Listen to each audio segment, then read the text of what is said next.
Charcot-Marie-Tooth Disease, otherwise known as CMT. First off, and most importantly, Charcot-Marie-Tooth Disease is not fatal, so don't worry too much. It affects the nerves and not the teeth, but don't worry, that's just a common misconception.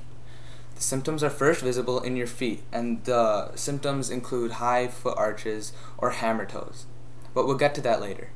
The symptom onset usually is around adolescence to early adulthood. However, it can occur in childhood if the conditions are right. There are many forms of CMT, and there are up to 15 genes that can cause it. Now, before I jump right in, I want to explain the nerves, because if you don't know how nerves work, you won't know how CMT affects you. Now, CMT affects the myelin sheath of the nerves, and the myelin sheath is created of Schwann cells. The Schwann cells cover the axon, which is the main part of the nerve, and they're wrapped in layers around it. The axon is the actual wire part that sends electrical impulses, otherwise known as nerve impulses, down it, and these are the actual nerve impulses that you'll get. The cells cover most of the axon, but leave certain intervals, and these intervals allow for faster transportation of the impulses. Without these intervals, it'll be slower, naturally. Now, the types of CMT. There's 7 types, but we'll be focusing on the main one, CMT1A. If you have any doubt, please ask your doctor if you might be liable for any of these other ones. So there's CMT1A, heredity neuropathy with liability to pressure palsies, HNPP, CMT1B, CMTX, CMT2, CMT3, and CMT4. Now, first off, we're going to explain CMT1A. This one's going to be in-depth because this is the one that you most likely have, because this is what most people have. Now, this is the most common form of CMT, as I said before. The gene that causes it is called peripheral myelin protein 22. And this gene codes for the protein called peripheral myelin protein 22, for short PMP22.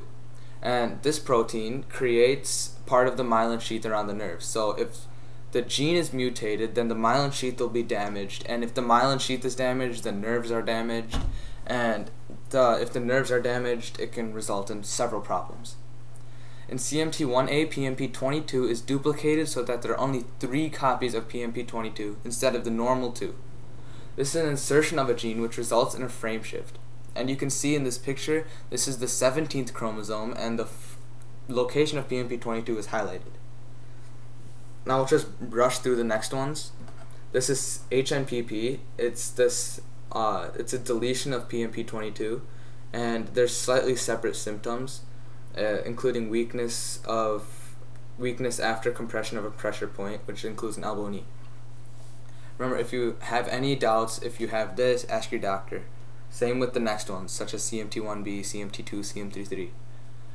So CMT1B is a different gene. It's myelin protein 0 on PZ, and the exact protein is unknown, but we know the gene. This is a point mutation, so it could be either deletion, substitution, or insertion at one point in your gene, and it's located on the first chromosome, as you can see in the picture. CMTX is considered a subtype of CMT1A. It's inherited differently. CMTX is on the X chromosome, so it's X-linked. The gene is connexin 32, and connexin 32 makes tunnels between layers of myelin, and there's little known about the mutation. This is the location of connexin 32, it's on the X chromosome. CMT2, there's really not much known about it. All we know is that there's at least 5 different genes causing it. That's it. CMT3, all we know is that it used to be referred to as Dejerine-Sadas in the past. It's a severe type of CMT, so symptoms begin earlier in childhood or infancy, and the mutations are similar to CMT1A and CMT1B because it's the PMP22 or MPZ genes. Mutation types are unknown at this time. CMT4, this is very rare, so we won't go through it as much, but if you have any doubts, ask your doctor once again. I can't stress that enough. It's a rare form of CMT, which have a slower, and nerves have a slower response. Its inheritance is different, and the symptoms are more severe, and symptoms can be added to the traditional symptoms of CMT. There are 3 different genes, as you can see on the screen right now, and the mutation types are still unknown.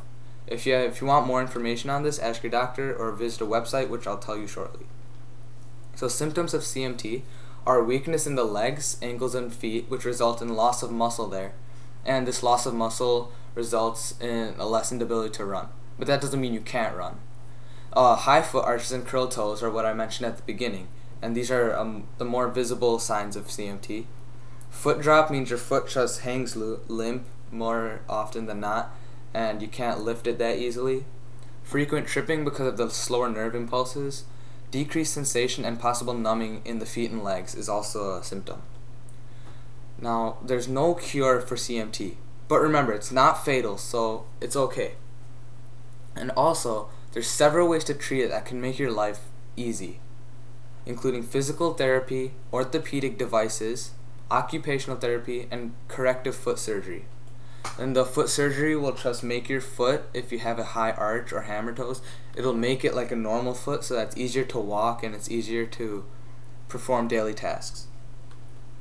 If you want more information, please visit themedicinenet.com and visit their article. It's very useful. If you want to learn more about the types of CMT that I didn't go over, look there. They're a very good website. And more importantly, visit the Charcot-Marie-Tooth Association, CMTA. It's a great website. It has information about the disease itself, its origins, and more importantly, it has things about people, other people in the United States and the world that suffer from CMT.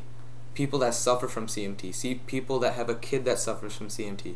It's all these real world examples. There's even an inspirational story about a runner who has CMT. And remember, you're not alone in this. 1 in 2,500 people in the United States are diagnosed with CMT every year. So there's plenty out there for this disease because it's pretty common. The Center for Neurological Disorders and Stroke, they are conducting a lot of research on this, so more information about CMT2 and those unknown things, those will be cleared up very soon. Thank you for watching this presentation, and I hoped it benefited you.